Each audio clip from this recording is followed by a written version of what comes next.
할렐루야. 여호와를 경외하며 그의 계명을 크게 즐거워하는 자는 복이 있도다. 그의 후손이 땅에서 강성하며 정직한 자들의 후손에게 복이 있으리로다. 아멘.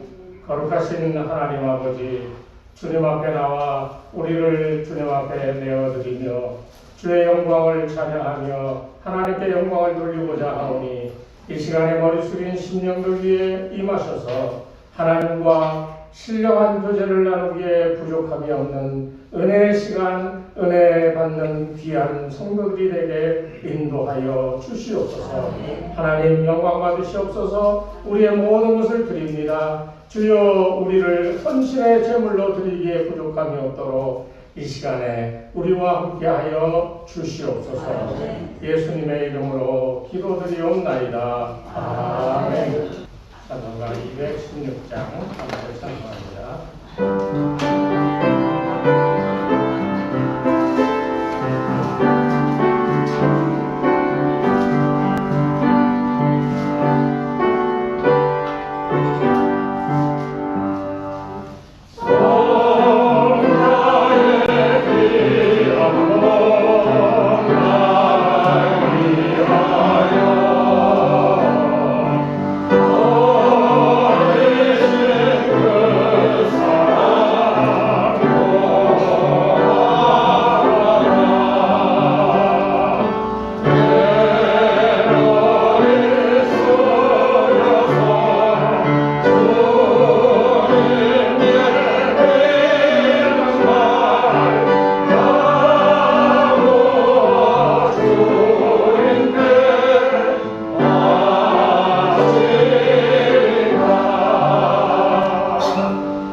이 말씀이 하나님과 함께 계셨으니 이 말씀은 곧 하나님이십니다.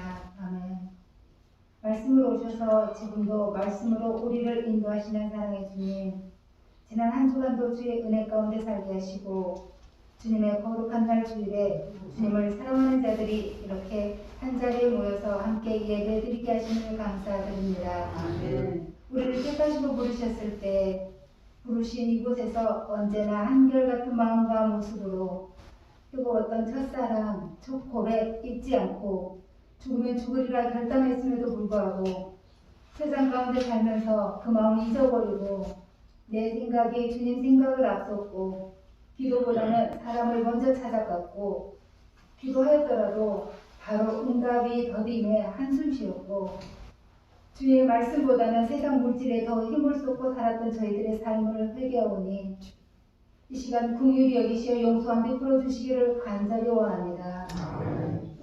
사랑으로 세상을 만드셨고 사랑으로 우리를 택하셨고 사랑으로 십자가 지심으로 우리의 죄를 대신 지셨고 사랑으로 3일 만에 부활하시어 사망이 아닌 생명을 주신 사랑 그 자체이신 주님, 하나님의 나라가 온전히 임하기 위해서 세워진 주의 교회를 위해서 기도합니다.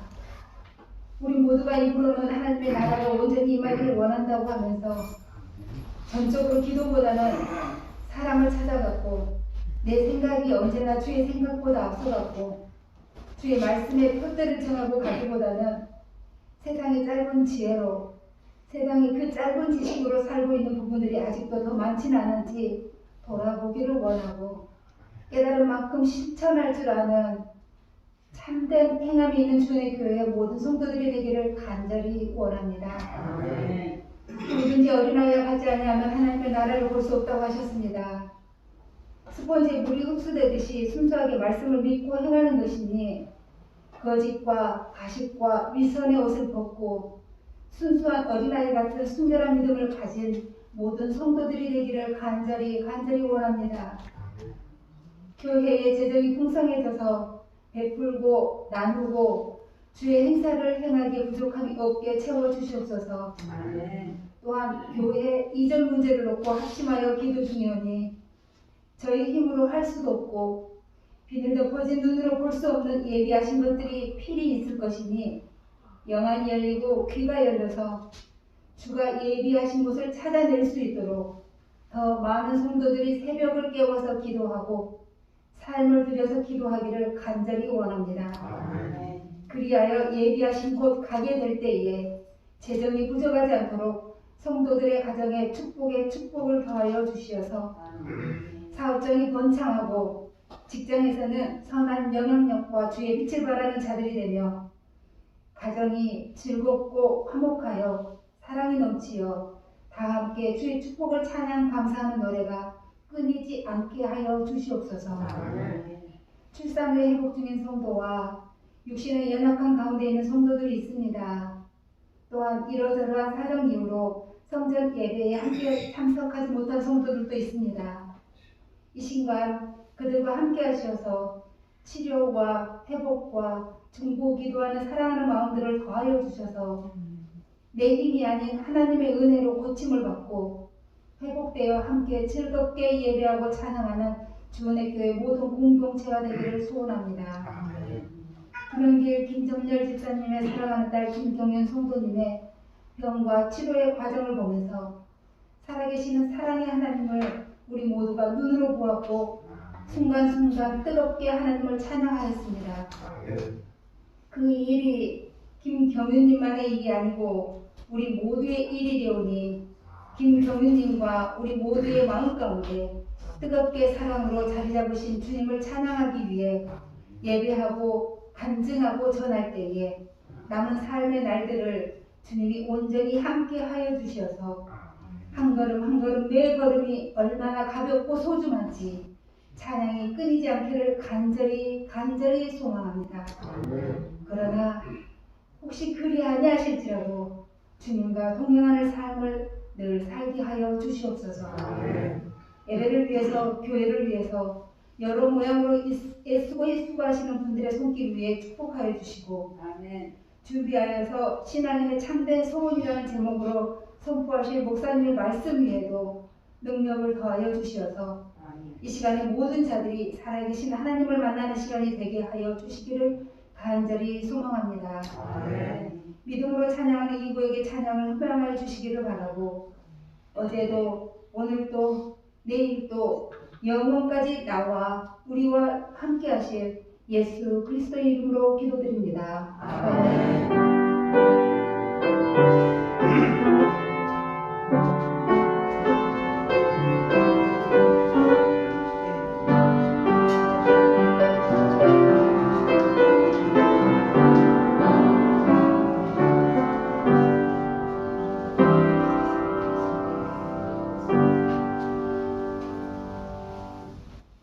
주시는 하나님의 말씀은 빌립보서 제1장 20절 21절 두 절 말씀입니다. 한 목소리로 함께 공독하겠습니다.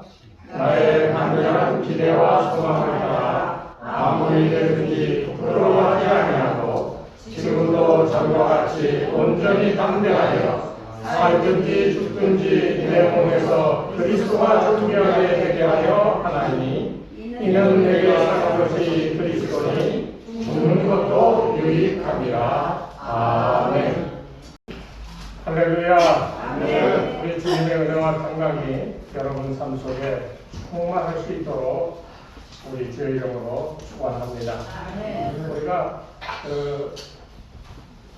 지금 아까 우리 장로님 기도 가운데도 그런 얘기 하셨지만 우리가 새벽마다 세 가지 기도의 제목을 놓고 기도하고 있습니다. 첫째는 우리가 하나님이 살아계셔서 역사하심을 증거해달라고 하는 그 커다란 제목을 가지고 그 증거로서 우리 주현기 집사님 딸이 거의 불치병에 걸렸는데 낫게 해달라고 우리가 한 3개월여 이상을 함께 합심해서 기도했는데 오늘 못 나오셨지만은 전화가 와서 그렇게 얘기했다고 그래요. 이제는 딸이 너무 이 몸이 좋아져서 먹는 것도 잘 먹고 그리고 밖에 나가서 바람도 쐬고 그럴 정도로 아주 회복이 잘 됐더라고. 딸이 이제 자꾸 이제 밖에 나가서 햇빛도 쬐고 그러고 싶어 해서 그 집 앞에 평상을 만들어 주느라고 오늘 못 나온다고 그렇게 양해의 소식을 알려왔다고 해요. 여러분 이거 정말 제가 물어봤어요. 의사하는 후배들한테도 이게 백혈병이에요. 낫는 확률이 한 30-40%밖에 안 된대요. 나도 계속 후유증으로 고생하는데 야 이렇게 밥도 먹고 이렇게 회복이 돼서 다 나왔다고 그러는데 괜찮으냐 그랬더니 그건 정말 기적 같은 일이라고. 그렇게 갑자기 건강해질 수가 없다는 거예요. 그래서 저는 오늘 여러분들에게 우리의 첫 번째 기도, 우리의 기도를 하나님께서 들어 응답하여 주셨고 이제는 그런 증거를 가지고 자신 있게 기도하자라고 말씀드리려고 하는 거예요. 두 번째 기도 제목이 뭐였죠? 우리 성도들의 온 가정이 화목하고 평안하고 그리고 하는 일마다 형통하게 해달라고 이게 우리 두 번째 기도의 제목이었잖아요. 이제 두 번째 기도의 제목을 이룰 때가 됐습니다. 기도하세요. 네, 여러분 가정에 잘 해결되어지지 않아 속색이던 일들 또 간절히 되기를 바라던 일들 이게 되어질 수 있도록 합심하여 여러분 기도하세요. 새벽기도 못 나와도 괜찮아. 집에 잠깐 새벽에라도 눈 뜨면 우리가 교회에서 기도하는 것을 여러분 아시고 이 기도에 여러분 처소에서 동참하시면 되는 거예요.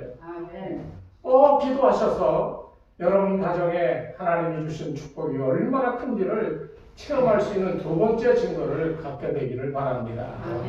그 세 번째는 뭐였죠? 교회 이전이었어요. 그런데 저는 요새 그런 생각이 듭니다. 우리 성도님들이 참 좋은 이 능력이 있다. 그 능력이 뭔가 생명을 꽃피우는 재주가 있다는 그런 생각을 하게 됐어요. 겨우 내내 이 안에 갇혀있던 나무들이 다 죽어가던 거, 저 바깥에 내놓고 새벽마다 물 주고 정성을 다해서 가꾸고 그러다 보니까요, 요만한 좁쌀보다 작은 파란 싹들이 하나씩 둘씩 나다니면 이게 벌써 한 달 사이인가요? 한 달 보름 그 사이에 이만큼 자라가지고 밖에 나가보세요. 얼마나 무성하게 자라는지 몰라. 그거 보면서 그래 교회 안에는 생명이 자라야지 죽은 영혼이 100명, 1000명, 10,000명 있어봐야 소용이 없다는 생각이 들더라고요. 제가 오늘 교회 가서 저녁 때 그 예배를 인도하면서 그랬어요. 우리 교회는 이런 형편입니다. 우리 교회는 한 60% 이상이 다 나이 드신 분들이 많아서 다른 사람이 볼 때는 야, 교회가 뭐 어쩌고 약하구나 그렇게 얘기하시는데 제 생각은 좀 다릅니다. 왜? 뭐가 달라요?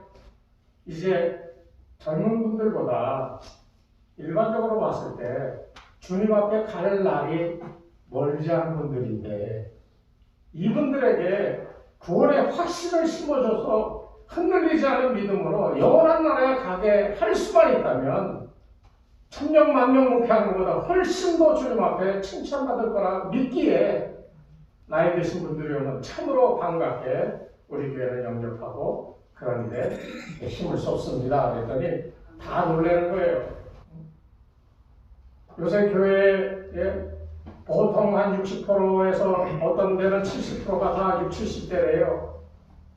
뭐 큰 교회에서 동대문이나 뭐 이런 데 큰 교회 뭐 그런 교회도요. 다 예배 시간 안 되는 그 사람들을 분포를 보면 없어. 다 60, 70대가 거의 한 60%, 70%를 차지한다는 거예요.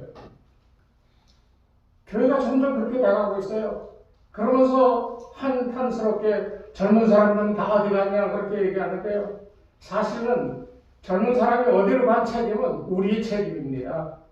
우리가 그 자녀들에게 하나님 나라의 이 모습을 보여주지 못했기 때문에 자녀들이 다 떠난 거예요. 그 다음에 우리 아버지가 교회 장로인데 아유 장로가 왜 저래 아유 진짜 창피해서 못 다니겠다고 다 떠나는 거예요.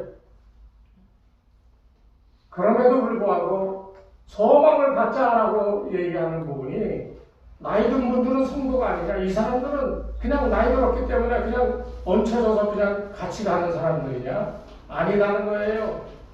80이 됐든 90이 됐든 100살이 됐든 아니면 10살이든 20살이든 나이와 상관없이 그 한 영혼이 중요한 거지 나이가 중요한 게 아니라는 거예요. 여러분도 믿음의 삶을 사시면서 꼭 기억하십시오. 내 유일한 그리스도 예수 안에서의 소망은 그리스도를 본받는 삶을 살다가 그리스도와 함께 저 영원한 나라에 들어가 그와 영생토록 함께 하는 것이다 라고 하는 이 믿음의 소원이 여러분 가운데 단단하게 여러분 마음을 꼭 그 믿음으로 붙들어 꼭 이루시게 되기를 주의 이름으로 축원합니다.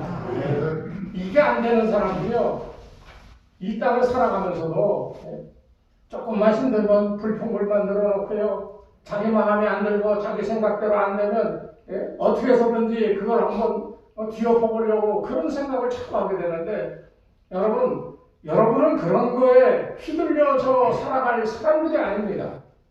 이미 여러분들은 그리스도 예수에게 다 두 손 들고 항복한 사람입니다.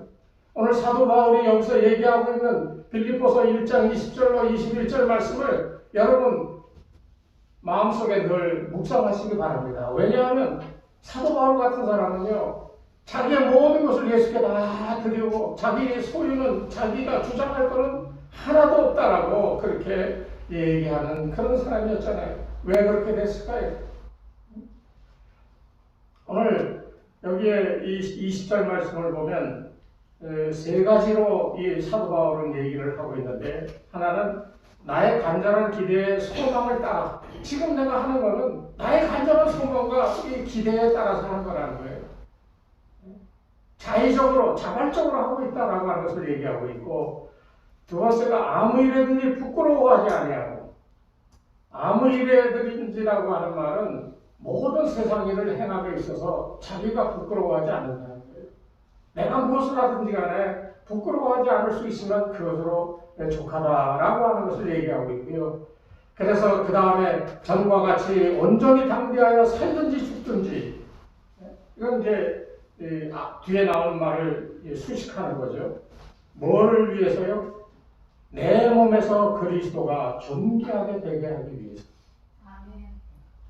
저는 우리 주원의 교회가 뭐 몇 분들하고도 이제 새벽 예배 드리고 그러면서 얘기하지만 이 세 가지 기도가 올해 안에 다 이루어질 거라고 믿습니다.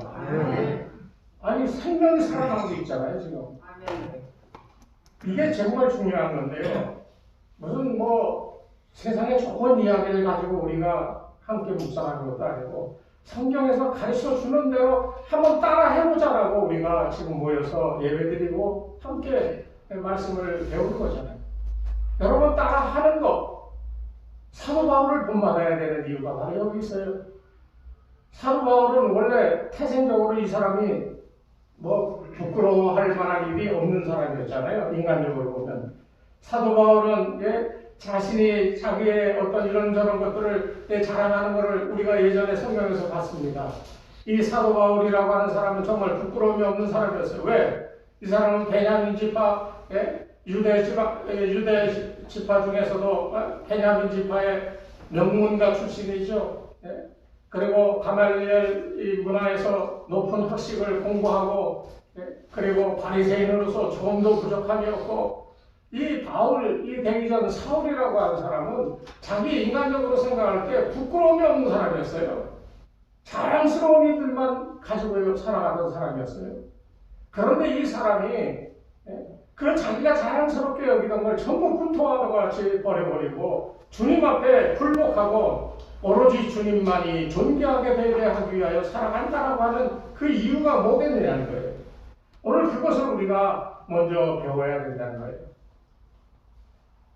예수님을 만나니까요, 자기가 그렇게 자랑하고 자기의 가장 이 자랑할 만한 것들이라고 늘어났던 것들이 이게 주님 앞에 주님을 만나고 보니까요, 이게 아무것도 아니다라고 하는, 오히려 부끄러운 거라고 하는 것을 깨달았고, 그 부끄러워하는 그 모습으로 주님 앞에 엎드렸을 때 온전히 주님께서 그러하여금 세상에 나가 담대하게 오늘 여기 나의 간절한 기대와 소망을 따라 내가 지금 간절하게 바라는 게 뭐냐? 주님을 부끄럽게 하지 않기에 내가 살아가는 것.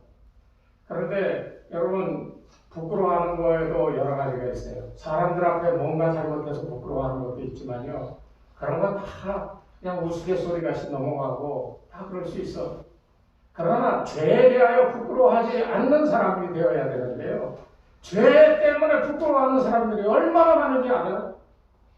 오늘 우리도 똑같습니다. 예배를 드리고 하나님의 자녀라고 살아가면서도 우리는 부끄러운 일들이 너무 많아. 그 부끄러운 일 가운데 핵심이 뭐냐? 죄 때문에 부끄러워할 일이 많다는 거예요. 뭐 우리 장로님 기도 잘하셨는데, 정말 이렇게 살려고 했는데 세상 것을 더 많이 구하고 하나님 앞에 나가 기도하며 하나님의 인도함을 구해야 되는데 그러지 못하고 사람을 찾아다니고 이런저런 세상적인 것으로 삶의 문제를 해결하려고 했던 이 모든 것들이 다 부끄러운 일이라는 거예요. 왜 그럴까요? 우리가 살아가는 세상은 죄의 권세 속에 놓여 있기 때문에 그렇습니다. 이 죄의 권세, 마귀의 이 권세 속에 우리가 죄의 그 어떤 이 힘에 우리가 이 세상에 억눌려 살아가고 있는 그런 삶의 이 형태 속에서 주님이 우리를 이렇게 건져 올리신 거예요. 그러니까 우리는 죄의 웅덩이 속에 빠져 있다가 건져 올림을 당한 사람들입니다. 이거에 대한 자부심이 있어야 돼요. 교만하는 게 아닙니다. 나는 이제 죄 가운데 빠져 더럽고 추악한 삶을 살아가는 사람이 아니라 나는 주께서 내 이 엄청나게 많은 죄의 구덩이 속에서 나를 건져주셨기에 나는 이제 주의 손에 붙들려 살아가는 사람이다라고 하는 믿음의 자부심이 있어야 된다는 거예요. 이 믿음을 가지고 살아가는 사람, 이 사람은 죄에 대하여 부끄러움을 당하지 않을 수 있다는 겁니다. 사도 바울은 지금 그것을 우리에게 얘기하고 있는 거예요. 아무 일에든지 부끄러워하지 아니한다. 이렇게 될 수 있는 믿음이 정말 주님을 온전하게 섬기고 따라갈 수 있는, 그래서 주님 맡겨주신 위대한 역사를 이루어갈 수 있는 사람들이 되어진다는 겁니다. 우리가 인생을 살면서 목표가 없는 사람이 어디 있겠습니까? 우리가 이렇게 한번 해보자, 저렇게 한번 해보자 계획을 세우고 그러고 살아왔지만 세파에 흔들리다 보면 목표를 이룬 사람들이 몇 사람이나 되겠어요. 그냥 흔들리는 대로 살아왔잖아요, 솔직히. 내가 원하고 바라는 걸 딱 이루었습니까? 아니요. 저만 보더라도 이루지 못했어요. 이루려고 애를 썼지만 그냥 이렇게 흔들리면 그쪽으로 흔들려 쫓아갈 수밖에 없었고, 다 우리가 그런 삶을 살았어요. 그런데 이제 나이가 드니까요, 뭔가 하나 깨달아지는 게 있는데 무엇에 의하여 흔들려질 것인가 하는 것을 이제는 정말 결정해야 될 그런 때가 되지 않았나. 그게 무슨 말입니까? 세상 풍조에 따라 흔들려 왔다 갔다 할 것이냐, 성령께서 우리를 주장하여 움직이시는 대로 따라 움직일 것이냐. 이것에 대한 분명한 결단이 있어야 된다는 거예요. 왜 그렇습니까? 우리가 살 날이 얼마 남지 않았기 때문입니다. 아직까지도 자존심이 있습니까? 아직까지도 자기를 이렇게 나는 이래야라고 얘기할 만한 어떤 교만함이 있습니까? 내가 아직까지는 저 사람들보다 내가 좀 낫지 않은 이런 생각이 있어요? 이런 비교의식이 아직까지도 마음속에 있습니까? 여러분 이거 다 버려야 됩니다. 앞으로 우리가 10년, 20년, 30년, 40년 얼마를 살지 모르지만 분명한 한 가지는 우리는 죽음이라고 하는 것을 마주하게 되어 있다는 거예요. 오늘 여기에 사도 바울은 그 부분에 대하여 아주 위대한 말을 하고 있는 것을 봅니다. 21절 말씀을 드렸어요. 이는 내가 사는 것이 그리스도니 죽는 것도 유익합니다. 이거는 죽음이라고 하는 것에 대하여 두려움이 없는 그런 믿음이 있는 사람 아니고서는 말할 수 없는 거예요. 죽는 것도 유익하다. 더 쉽게 얘기하면 죽는 것, 예수를 위해서 죽는 거라면 아주 좋은 거야. 이러면서 자기에게 다가오는 죽음까지도 담담하게 받아들일 수 있는 마음의 자세가 된 사람의 고백이라는 거예요. 우리는 조금만 무슨 일이 있어도 그냥 큰일 난 것처럼 아우성을 치고 호들갑을 떱니다. 조금만 우리의 원하는 일이 안 되고 그러면 그냥 속상해서 소리 지르고 왜 이러냐고 그러고 우리 삶이 다 그랬잖아요. 왜 그래요? 세상 풍조에 흔들려서 그런 거예요. 남들보다 더 잘 살기를 원했고 남들보다 건강하게 살기를 원했고 남들보다 더 높은 위치에서 살아가기를 바라고 원했는데 이게 안 되니까 우리의 인생은 기본적으로 죄 가운데 있을 동안에는 이런 불만이 이런 불평들이 우리의 내면 깊이 쌓여 있는 거예요. 거기에 빠져 있기 때문에 나오지 못하는 게 세상 사람들입니다. 그런데 제가 아까 얘기했죠. 주님을 믿음으로 주님이 그 죄와 불평과 불만 이런 운동에서 우리를 끄집어 올리셨다고. 그러니 우리는 얼마나 자유로운 존재가 됐습니까? 그런데 이 자유를 우리가 제대로 체험하지 못하고 살아간다면 주님은 피 흘려 자신의 몸을 제물로 드리기까지 십자가에서 우리를 용서하고 건져주셨는데 우리의 삶이 그냥 예전과 같은 모습으로 태만하게 그렇게 살아간다면 주님의 그 수고와 노력과 우리를 향한 헌신과 희생이 어디로 가겠습니까? 오늘 바울은 그래서 21절에 위대한 고백을 하는 거예요. 그리스도의 뜻과 온전히 하나가 된 자신의 삶에 있어서 내가 죽는 거 그거 아무것도 아니다라고 얘기하는 거예요. 왜? 그 앞절에 예수 그리스도가 존귀하게 되어지는 일을 위해서 그렇게 하겠다고 얘기해요. 오늘 우리의 세 가지 기도 이제 두 가지가 증거로 나타나야 될 때가 곧 다가올 텐데 여러분 꼭 기도하십시오. 예? 여기 사도 바울처럼 그리스도와 하나가 되어져서 그리스도를 존귀하게 하는 일에 힘써 보십시오. 정말 이 일을 위해서 힘써 보세요. 여러분의 재산을 불리고 여러분의 소원을 이루고 세상 속에서의 어떤 삶의 편안함을 위해 추구하는 그런 기도와 그런 삶이 아니라 먼저 그리스도를 정말 귀한 신분으로 모시는 이 훈련이 우리들 삶 속에 저 하나님 나라 가기 전에 반드시 거쳐가야 될 징검다리와 같은 것임을 우리는 알아야 됩니다. 한번 해보세요.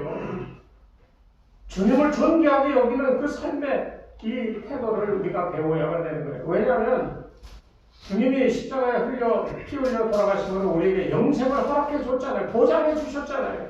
영원한 생명을 줬습니다.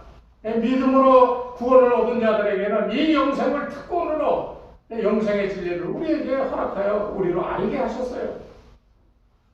세상에서 제일 나쁜 사람이 뭐냐면 알면서도 안 가르쳐주는 사람, 알면서도 하지 않는 사람, 이 사람이 제일 나쁘다고 그래요. 알면 아는 대로 해야죠. 알면 다른 사람에게도 그것을 가르쳐서 알게 해줘야죠. 오늘 저와 여러분이 하나님이 우리를 구원해 주신 구원의 영생의 진리를 알게 하셔서 예수 믿게 하고 천국 백성이 해 주셨으면 그 알게 해 주신 은혜를 여러분 사용해야죠. 그 은혜를 통하여 다른 사람들에게 가르쳐 줘야죠. 그런 건 하나도 안 하고 우리가 복 받겠다라고 한다면 이것은 잘못됐다는 거예요. 그렇기 때문에 우리가 이 마지막 시험이 있는데 우리가 이런저런 모양으로 믿음의 삶을 살았다 할지라도 죽음이라고 하는 마지막 관문 앞에 도달하게 되어지면 거기서 극명하게 달라질 수밖에 없다는 거예요.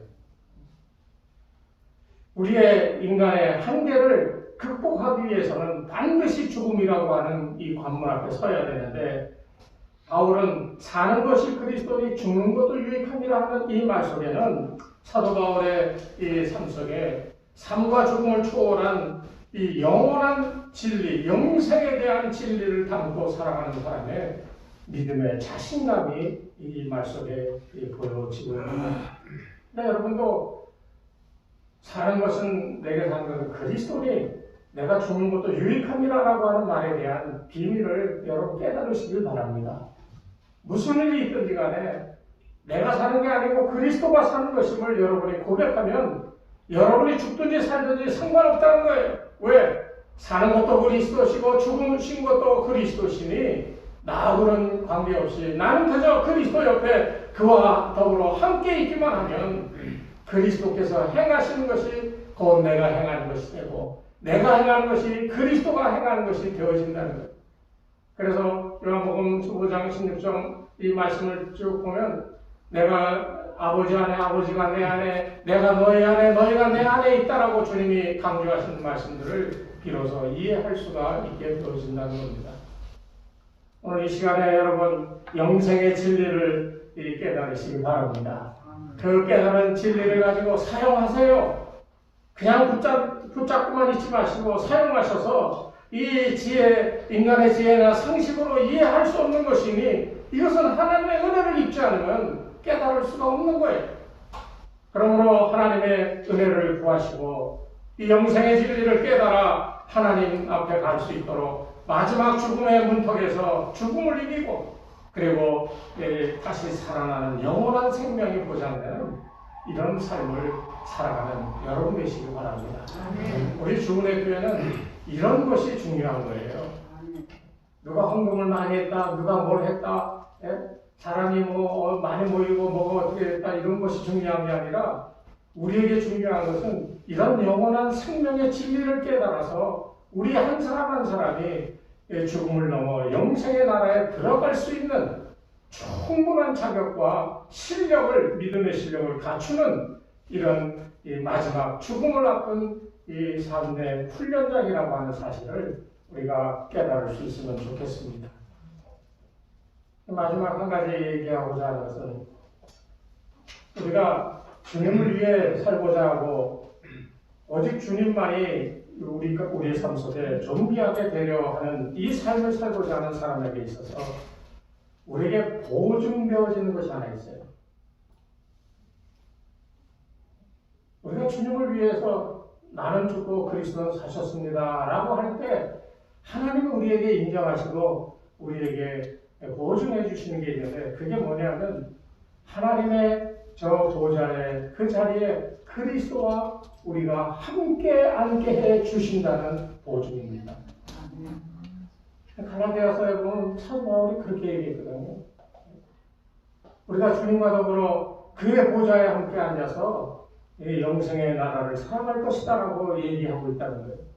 이게 얼마나 중요하냐면 세상에서도요 자리 때문에 얼마나 다툽니까? 교회 안에서도 장로 한번 하겠다고 사람들이 장로 뽑는다 그러면 몇 달 전부터 시끌시끌 하잖아요. 한번 해보겠다고 이렇게 저렇게 수단 방법 가리지 않고 교회 안에서도 그런데 세상은 오죽하겠습니까? 사람은 본능적으로 자리를 취하고자 하는 그런 본성이 있어요. 사람과 함께 있으면 비교 우위를 놓고 이제 가름하는 그런 이 습성이 있어요. 내가 그래도 저 사람보다 나아. 믿음을 가지고 살아가는 사람도 마찬가지입니다. 그런데 이것이 본성인데요. 이 본성 가운데 하나님께서 그런 우리의 좋지 않은 본성이지만 그럼에도 불구하고 그것을 용인하시면서 그 본성을 우리에게 확고한 것으로 바꿔주시는데 그것이 뭐냐? 야, 그래, 내가 너희를 내 보좌 우편에 내 아들 그리스도와 함께 앉게 해주겠다는 거예요. 이것을 믿습니까? 이걸 믿을 수 있어야 돼요. 여러분 보통 사람들이 아니잖아요. 예수 그리스도와 함께 영생의 자리에 여러분이 함께 할 수 있다라고 하는 증거를 하나님께서 여러분에게 보증해 주신다는 거예요. 이것을 경험할 수 있어야 됩니다. 그래야 무슨 일이 있어도 흔들리지 않는 거예요. 예수 그리스도를 믿는 믿음은 다른 거 아닙니다. 예수 그리스도를 믿습니다 하면 그 믿음은 어떤 모습으로 나타나야 되냐? 내가 믿는 대상을 닮아가려고 애쓰고 수고하는 모습으로 나타나야 돼요. 이게 예수 믿는 사람의 삶의 모습입니다. 이런 노력이 없는 이런 믿음의 삶을 산다라고 하는 것은 거짓이에요. 내가 믿고 따릅니다 라고 하면서 그 대상에 대한 조그마한 존경도 순종도 없다고 한다면 이게 거짓이지 이게 어떻게 사실이겠습니까? 예수 그리스도를 자랑으로 삼고 십자가의 고난을 통해 그 우리에게 주신 구속의 은혜를 늘 생각하는 이런 믿음이 있어야 돼요. 이 은혜를 알지 못하면 그리스도의 사랑을 깨달을 수 없습니다. 우리 성도가 가져야 될 이 소망들, 우리가 가지고 있는 이 참된 신앙인의 소원은 다른 거 아닙니다.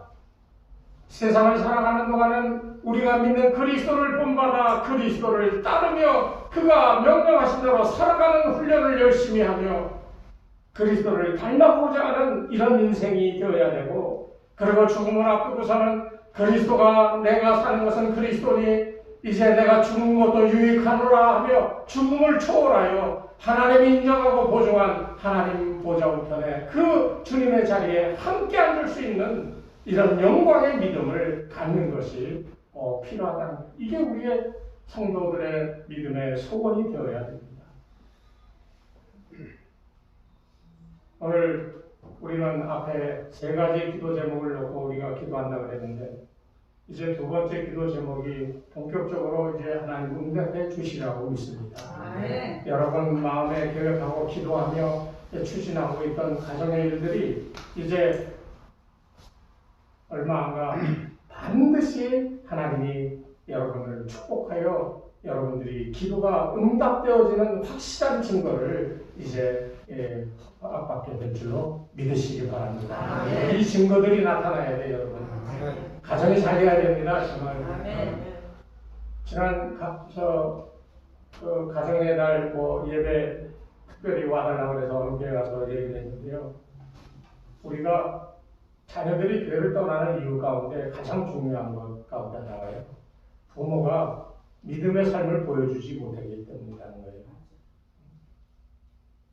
여러분 가정의 자녀들이 잘 되기를 원하고 가정이 평안하기를 원하면 여러분들이 보여줘야 돼요. 부모가 이런 것이다. 어떤 부모요? 믿음으로 사는 아버지 어머니의 모습은 이런 것이다 라고 하는 것을 보여줘야 됩니다. 성질대로 자녀들 기르는 때는 다 지났잖아요. 요새 뭐 말을 듣습니까? 아무리 얘기해도 안 듣습니다. 그런데 어떻게 하면 듣느냐? 부모가 자신을 죽이고 자신 대신에 그리스도가 살아가는 모습을 보여주면 순종하게 되어 있습니다. 이런 삶의 모습을 가지고 우리가 살아갈 때 우리를 위해 십자가에 못 박히신 예수님의 그 신실한 희생과 우리를 향한 사랑, 이런 것들을 체험할 수 있게 되고요. 그것을 삶 속에서 보여줄 때 여러분 자녀들이 잘 되고 가정이 평안해지고 우리의 두 번째 기도의 제목들이 이루어질 줄로 믿습니다. 아멘. 꼭 한번 해보세요. 아멘. 우리 첫 번째 증거 얻었습니다. 두 번째 증거를 얻고 이제 세 번째 증거가 어서속히 이루어질 수 있는 하나님의 은총을 기대하면서 함께 열심히 기도할 수 있는 여러분과 제가 되기를 주의 이름으로 축원합니다. 하나님 아버지 감사합니다. 인생의 필요가 이것저것 너무 많아서 우리는 우선순위를 잊어버리고 하나님 앞에 우리의 인생에 우리를 즐겁게 하는 것들을 위하여 간구할 때가 참으로 많습니다. 이 시간 간절히 바라옵기를 주여 우리가 살든지 죽든지 내 몸에서 그리스도가 존귀하게 되게 하는 믿음의 삶이 우리들 가운데 있게 도와 주시옵소서. 그래서 우리의 간절한 소망과 우리의 기대가 죄에 대하여 부끄러워하지 않게 하여 주시고 온전하게 주님을 닮아가고자 힘쓰며 살아가는 믿음의 성도들 되게 하시고 우리의 기도의 제목들이 응답되어 삶에 하나님의 살아계신 응답의 역사가 손에 증거로 주어지며 담대하게 그 증거로 인하여 흔들림 없는 삶을 살아갈 수 있는 거룩한 주의 백성들 다 되게 축복하여 주시옵소서. 예수님의 이름으로 기도드리옵나이다. 아멘. 찬송가 450장 찬송합니다.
감사합니다. 세상 살아가는 동안 우리의 필요를 아시고 우리에게 적절한 때 필요한 것들로 채워주시는 은혜로 살아가게 하시니 감사를 드립니다. 어떤 때는 궁핍하여 참으로 초라할 때도 있었고 어떤 때는 불평불만으로 가득 찬 때도 있었지만 그러나 하나님의 은혜 가운데 우리의 허물과 연약함을 깨닫고 하나님 앞에 다 내어놓을 때 우리를 거룩하게 깨끗하게 씻어주시는 은혜로 또 우리의 필요를 채워주시는 축복으로 함께하여 주셨음을 믿습니다. 그 은혜를 감사하여 우리가 이 시간 잊어버리지 아니하고 하나님께로부터 온 것들 하나님께로 정성을 다하여 거룩한 예물로 드리고자 이 시간 하나님 앞에 들고 나와사오니 이 예물을 받아주시고 예물 드리는 손길을 꼭 기억하여 더 큰 믿음으로 천국을 위하여 하나님 나라를 위하여 교회와 나라와 이 성도들의 삶을 위하여 귀하게 쓰임받을 수 있도록 능력으로 물질로 건강함으로 지혜로 총명함으로 함께하여 주시옵소서. 11조 헌금을 드린 이들 또 감사헌금으로 주일헌금으로 일천번제헌금으로 또 이 건축헌금으로 이 드리는 귀한 손길들 각 가정마다 그 인생의 그 형편과 처지를 주님께서 살피셔서 가장 좋은 것들로 채워주시는 하나님의 큰 능력의 역사, 축복의 역사, 기적 같은 역사가 함께하게 도와 주시옵소서. 예수님의 이름으로 기도드리옵나이다. 아멘. 다 같이 일어서셔서 마지막 찬송으로 예배드립니다.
하나님 아버지, 사랑하는 주의 백성들이 세상에 살아가며 지치고 피곤한 영혼, 이 연약한 육신을 주님 앞에 들고 나와 다 드리고 주의 도우심으로 샘을 얻고 새로운 이름으로 우리가 주 예수의 이 귀한 제자로 또 하나님의 자녀로 세상을 향해 주의 이름의 권세를 가지고 나가고자 합니다.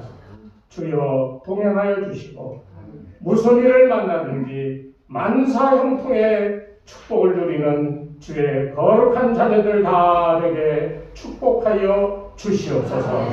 이제는 우리 주 예수 그리스도의 은혜와 하나님 아버지의 무한하신 사랑하심과 성령님의 감화감동 인도하심이 이 시간 머리 숙인 주의 백성들 위해 저들의 가정과 자녀들과 그 생업 위에 이 교회 위에 이제로부터 영원토록 함께 하옵시기를 간절히 축원하옵나이다. 아멘.